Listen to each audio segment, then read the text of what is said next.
bigyan natin ng opinion, reaction yan itong post MDTV channel. Okay. Tungkol ito sa ombudsman dahil may nagrally. Ito opisina ng ombudsman nilusob ng mga nanggagalaiti o galit na tao upang ipagsigawan ang hinaing ng bawat isa. Ayon sa record, first time in history ng bansa ng ombudsman ay nasangkot sa pagrarally ng mga tao. Ngayon lang umano ito nangyari sa buong kasaysayan ng bansa. Yes, 66 years old na ako.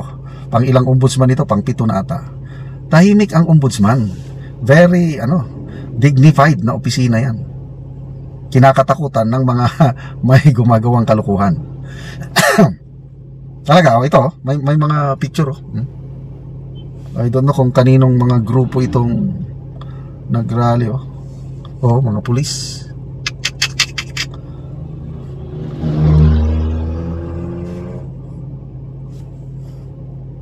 Kasi just don't know, depende sa basa tayo sa mga comments. Chili Carne, di naman nakakapagtaka na ganyan kasi ang mismong ombudsman ay low bender.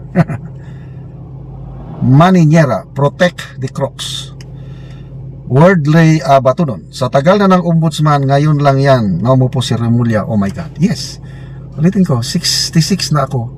Ngayon lang nilusob ng mga galit na tao. Kasi perspective, spekulasyon ng taong bayan ng ombudsman ay naging politicized na weaponized na ang uunahing tatargetin, gigipitin mga Duterte. Tapos yung mga mastermind ay ambot na lang. Anong pahayag ng ombudsman natin? Martin Romualdez, walang ebidensya. Ang posible pa lang posibleng ikaso sa kanya is gross negligence. Ano ang gross negligence? Dahil lang daw si Romualdez ang pumili kay Saldico as chairman ng Committee on Appropriations. Tapos hindi niya siguro napigilan yung ginawa niya. Para bang inosente si Romualdez, wala siyang kinalaman sa pinaggagawa ni Saldico. Kaya gross negligence lang. Yun na ang malaki, pinakamabigat na kaso nga isasampa kay Romualdez. Ang parusa niyan is tinatawag na Arresto Mayor. Arresto Mayor, yung mga 6 months lang na pagkakakulong. Pwede rin correctional, preso correctional, something like that. Napakababa ang pwedeng ikaso nila kay Romualdez. Well, totoo nga naman, ebidensya nagkukulang. Kaya lang, ito, sino ba yung nagtanong? Isang mainstream media host. Sabi, perception. Si Romualdez, ang may kagagawa nito, silang dalawa ni Saldico. That's public perception. But sabi ni Remulla, but we can't do anything. We'll not, based on evidence lang tayo. Kung saan yung ebidensya, doon lang tayo. Oo nga naman. Kaya lang, ang kasabihan na natin is, kung gusto, maraming paraan. Kung ayaw, maraming dahilan. Kung ako ang ombudsman, kung ako ang presidente, madali ito. Ipitin ko lang si Saldico. Ganyan lang yan Kasi wala nang lusot si Saldico. Ang dami ng mga ebidensya laban sa kanya. Yung mga DPWH engineers, sinasabi. Orly Gutesa, sinasabi. Yan. Saldico. So isa lang ang nagdawit kay Romualdez. Ito lang si Orly Gutesa. Problema, instead na proteksyonan, siya naman ang tinatarget, siya naman ang sinisira. Kaya tuloy, nagtago na si Orly Gutesa. But itong si Saldico, marami ng ebidensya na magdidiin sa kanya. Problema, nasaan si Saldico? Pinalabas! Stick to the plan, kasama na sa script, bago pa pumutok. Wais din ang mga mastermind na nararamdaman na nila, nasasabog na. Saldico, may sakit ka, punta ka sa Amerika. Yes sir. Yun, nagpagamot kunuhay. Ngayon, nasa Europe, patago-tago. Mayroon siyang abogado na nagsasabi na hindi daw pwedeng babalik dito si Saldico dahil kalahati ng taong bayan gusto siyang ipakulong. Kalahati naman ng taong bayan gusto siyang ibitin ng patiwarik. Kaya hindi babalik si Saldico dahil delikado ang kanyang buhay. Ganun lang. But kung ako ang presidente, ako ang ombudsman, ako ang nasa posisyon, iipitin ko yung saldi ko na yan. I-cancel ko ang kanyang passport. Nagawa nga nila kay PRRD, Interpol. Handali lang na ipakulong na lang sila si PRRD. Oh, yung presidente na gumawa ng pinaka-the best na serbisyo sa ating bansa, nakakulong, naghihirap ngayon. Saldi ko na bilyones, trilyones ang kinakasangkutan. Hayahay sa Spain ba o Portugal, nandun, liwaliw lang. Hindi mahuli-huli. Bakit? Ayaw i-cancel ang kanyang passport. Kaya nakakabwisit. Kaya kung sino man itong mga nagrally, karapatan nyo yan. Nagrally lang kayo. Huwag lang gumawa ng karahasan. Huwag nyong sakta ng mga pulis. Kay ang pulis, ginagawa lang niya ang trabaho niya para i-maintain ang kayusan. Mag-rally, magsigaw, mag-ano, okay lang. Ang dating tahimik na Senator Lapid biglang nagsalita, nakisawsaw tungkol sa usaping Blue Ribbon Committee chairmanship.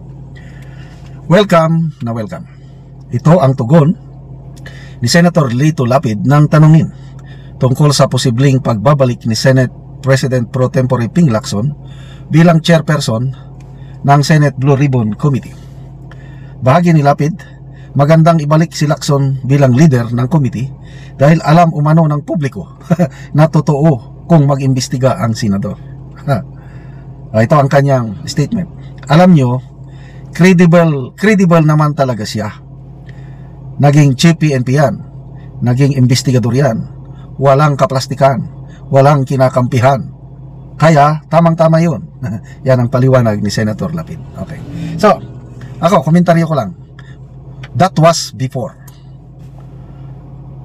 Bago lumabas ang isang Orly Gutesa, everything is going fine with Senator Lacson.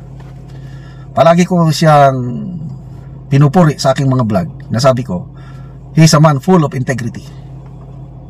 A real PME graduate. Courage, loyalty, and integrity. Throughout his political career as a senator, talagang lumalaban kontra sa korupsyon. At nakakatuwa at meron tayong Senator Lacson na nag-expose ng mga kalukuhan ginagawa sa budget. So ako, naniniwala ko sa kanyang credibility before. Okay? Pag tanggal kay Marcoleta as chairman ng Blue Ribbon, hindi ako masyadong nabahala. Kasi si Lacson ang pumalit. Kung iba sana, example, si Hontiveros, si Kiko Pangilinan, ay wala na, delikado. But dahil Lacson ang pinalit, dahil credible nga siya sa paningin ko, so okay lang. Tutumbukin natin ang mastermind. But everything changes nung lumabas ang isang Orly Gutesa. Nakakapagtaka yung kanyang kinikilos. Lalo na nung bigla siyang nag-resign. That is unexpected of a Senator Lacson na kilala ko. Na fighter, hindi umaatras sa laban yan. Dati. Sinalungat niya ang administrasyong Gloria Macapagal Arroyo. Pinag-initan siya ng Arroyo administration hanggang napilitan siyang nagtago kasi ipapakulong siya, warrant of arrest. So, later on, nakabalik siya dahil sinuportan siya ng Aquino administration. So, yun. But nakakapanghinayang dahil parang wala siyang tiwala kay Gutesa. To me, agree ako, sang-ayon ako sa sinasabi ni Senator Marcoleta na ang pinaka most credible na witness na humarap sa Blue Ribbon is si retired Master Sergeant Orly Gutesa. Sang-ayon ko yan. But for Senator Lacson, nakakapagtaka dahil pinag-alanganan niya. Sa ngayon pa nga, hinahamon niyang maglabas ng ebidensya na ang idinidiin yung taking signature ng notary public. Ang paliwanag lang dyan ganyan naman talaga ang kalakaran ng notary public na yan. Hindi naman pinipirma ng aktual ng abogado. Ang pumipirma dyan, yung mga sekretary, yung iniiwan doon. That's what's happening in the Philippines. So, posible na iba ang pirma ng abogado doon sa pirma ng affidavit na kasi iba ang pumirma, sekretarya lang yun. Tapos yun ang sinisentro, ginigiit. Nanumpa na siya sa Senado. That speaks everything. Yung sworn, nanumpa siya to tell the truth and nothing but the truth, yun na yun. Tapos ginigit, peke daw. Wala na. So, nag-resign, kunuhay, para isave ang presidency ng kanyang kaibigan, Senator Soto. So ngayon, nung humupa na ang galit ng mga kapwa nila senador sa majority, pwede nang babalik. Tapos mayroon daw very important witness na iharap. O sige, pagbigyan natin. But sa akin lang ito is wala na, duda na ako sa katapatan ng Blue Ribbon Committee hearing na ito. Kung tutumbukin ba ang mastermind o sisirain ang oposisyon. Yan ang narinig kong tanong ni Senator Escudero. Welcome. Babalik si Lacson as chairman, but ano bang direksyon tatahakin ng Blue Ribbon? Tumbukin ang mastermind o sirain ang oposisyon? Sana naman tumbukin ninyo ang mastermind, dahil kawawa ang taong bayan. Yang nakawan na yan sa flood control na yan, ang daming naghihirap. Katatapos lang ang bagyo sa Cebu, 114 ang namatay. Ang daming yan, daming nasalanta. Tapos ngayon may paparating na naman na super typhoon, bagyo Uwan. Tapos hindi natin seryosohin ito. Nakakadismaya itong nangyayari sa ating gobyerno ngayon. Pasalamat tayo kaya nagkaroon tayo ng the best president in the Philippines so far. Presidente na pinakamalinis sa buong mundo dahil palaging naghuhugas ng kamay. Wala daw siyang kinalaman sa korupsyon ngayon dahil siya pa daw ang bulgar sa katiwalian, kaya dapat natin pa daw siyang pasalamatan. Okay, good luck po Senator Lacson sa inyong pagbabalik. Sana tumbukin nyo ang mastermind, huwag nyo lang sirain ang oposisyon. Magkaisa na po tayo dahil ang korupsyon, walang color sa politika na yan. Bigyan natin ng opinion, reaction ngayon itong post ni Kipi Chu. Meron palang foreign country na nag-donate goods, hindi cash. China. Ano bang ibig sabihin na Xie? Xie. Salamat ang Xie China. Ito, isiner ni Kipi Chu ang post ng Consulate General of the People's Republic of China. Ito, we are donating water and canned goods to the families affected by Typhoon Tino, wishing Cebuano strength and hope. Ito po talagang maraming nakakarton. I think idiniretso ata ibinigay sa isang mayor o ano. Basa ko sa mga comments people who reacted. 1,300, 739 ang nag-love, 494 ang like. So positive ang dating. Comments. Shane Flores, that's better kesa cash ang i-donate, mga crooks ra malipay. Pidlin Dumagpi, kakaya talaga. Nasa government position, mahiya kayo sa ibang bansa, direct to the people. Hindi na nila idinaan sa mga government agencies or Malacanang diretso sa mga tao. Alma Vena, salamat at diretso na ang tulong sa mga nangangailangan. Coco Langot, salamat po, sana ganyan, wag na pera. Ria Villa Carillo, directly give it to the people, especially sa Liluan. Because if you hand it to official, it will just be stored and be used for their own gains with matching label of their names and picture of themselves. Maria Amor, thank you so much. Much better give it directly to the people, not to the Philippine government. Sabay she. So, sabi ni Auntie Claire, may nabasa kong post kanina na, kasi tinanong siya, bakit walang mga foreign country na nagdo-donate? Hindi katulad noon, basta may sakuna, talagang automatic, iba't ibang bansa nagdo-donate. Ngayon, kapansin-pansin, nagsimula nung pumutok itong issue ng korupsyon. Una, lindol sa Cebu. Halos walang tumulong na mga kalapit bansa o US, yung EDCA sites. Si Dr. Rob Frances, nagtatanong siya sa post niya kanina na lindol sa Cebu, lindol sa Davao, ito baha sa Bagyo, baha sa Cebu. May napansin ba kayong EDCA activity na tumulong? Sagot, wala. Pinagmamayabang na yung EDCA na yan pang humanitarian assistance and disaster response. Wala, nasaan ang tulong ng mga Amerikano? Mabuti pa itong China. Hindi ako pro-China. Galit din ako yan sa pambubuli nila sa West Philippine Sea. Kaya lang, huwag nating awayin. yung teritoryo, mga isla-isla sa West Philippine Sea, it does not define our overall relationship with China. Number one trading partner natin ang China. Since time immemorial, ang ating mga ninuno nakikipagkaibigan na sa China. Kaya dito sa Pilipinas, ang dami nating mga Pilipino, kababayan na may dugong incheck. Kasama ng aking wife.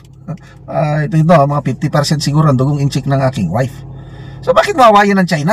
Dahil lang sa mga isla-isla. So, ito, anong nangyari sa ASEAN Summit? Ang Pangulo, sobrang tapang, binabanatan niya ang China. Siya lang ang bansa na gumagawa na nagsalita ng ganun. Tapos pagdating sa APEC Summit, nilapitan niya kunuhay, he broke the protocol, nag-cross siya ng line at inalamano ang Chinese President para lang ipakita daw ang kanyang paggalang at diplomasya. Anong klaseng awayin mo tapos alamanuhin mo? Huwag mo na lang alamanuhin, awayin mo na lang to the max kung talagang awayin ninyo. Ngayon, sino ang unang tumulong ha? I don't know, I might be wrong. Ito pa lang ang una kong nakitang post na foreign country na nag-donate. Where is America? Sinasabi ninyo na ironclad commitment, kuno ang pagtulong ng mga Amerikano sa atin. Tapos, naghahanda tayo na anong direktiba ng Pangulo sa Armed Forces? Fight within 20 to 30 days before the American aid will come in your dreams. Mutual Defense Treaty, anong nakalagay? Aprobahan muna ng US Congress bago makipaggera ang US para sa Pilipinas. Sana hindi mangyari, knock on wood. Atakihin tayo, lusubin tayo ng China. Tatagal ba tayo ng isang araw, 2 araw? Wala na, ubos na tayo. Samantalang mga Amerikano nandun, nagdidebate pa sa kanilang US Congress, wala na tayo. Kaya sana wag na nating awayin ng China. But in the meantime, wag din tayong basta mag-surrender yung ating mga teritoryo. Igiit natin ang ating karapatan. Kaya lang sa pag-uusap, madala yan sa pag-usap. Kasi nagagawa ng ating mga kalapit bansa, ASEAN nation na may sigalot din sa China sa mga isla-isla na yan, nag-uusap sila at walang tensyon. Tayo lang, Pilipinas lang ang may tensyon sa China kasi ginagatungan tayo, ginagamit tayo ng US, nagpapagamit naman tayo para kunuhay makipag-away sa China over those islands. Anong mangyayari sa atin? Magiging Ukraine po tayo. Magiging proxy war. Tayo ang isinusubo ng US para yan makipaggera daw tayo over Taiwan. Anong pakialam natin sa Taiwan na yan? But anyway, salamat po sa People's Republic of China at salamat at makakarating sana ito direkta sa mga nangangailangang pamilya.